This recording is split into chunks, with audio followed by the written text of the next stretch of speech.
Have you ever heard the term pacing? This is a behavioral strategy that's used in chronic pain, chronic illness, and chronic fatigue, where you pace out your day, both mentally draining things and physically draining things, based on what you've been able to tolerate in the past. I'm Vanessa Weiland. I'm a nurse practitioner. I'm the founder of Phases Clinic. I specialize in both menopause care and hypermobility, where evidence meets compassion. Yes, that's a little otter sticker in the background. I also have a 4-year-old daughter and my cat on me. So when I explain pacing, I think it makes sense to a lot of people that, when you do a lot one day because you're having a quote unquote good day, then the following day you're inclined to have more pain, more fatigue, and have to take a step back. So if you can keep things a little bit more consistent day to day and literally pace yourself, even if you're having a good day, then studies have shown you're more likely to have fewer fatigue episodes and pain episodes, fewer flares.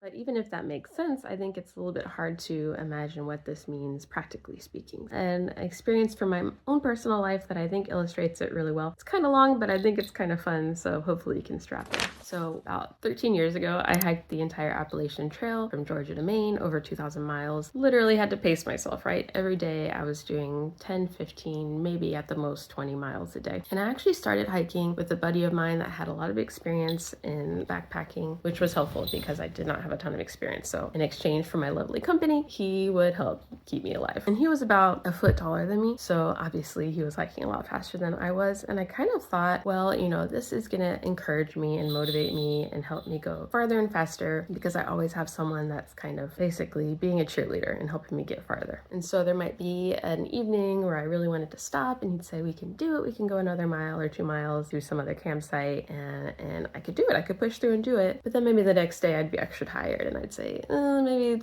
we should go into town and get an all-you-can-eat buffet. So when you average all that out, maybe ultimately I wasn't going quite as far. This came to a head when he was gonna get off trail for a few days for a wedding, and I was gonna stay on the trail. So he said, how about I hike ahead of you and then you go at your own pace, and by time you catch where I got off the trail, we'll be back at the same spot. I hope that makes sense. So basically he was trying to hike like 100 miles ahead of me. So as we were hiking separately, I was waking up precisely when I wanted to. I was taking breaks exactly when my body wanted to, eating when my body wanted to, finishing the day when my body wanted to. And guess what I learned? When I focused in on all my own internal cues to decide how far and fast to go and didn't have any external cues to go by, I actually was going almost exactly as far, but feeling less tired. My partner actually reached out to me and said, are you trying to keep up with me? Like, we discussed this and I heard that you're only a mile behind me. What's going on here? So in your own life, your internal cues are pacing, and all those external cues like the 9-to-5 workday or boss saying get this thing done by this certain time are the external cues. So that's your trail partner.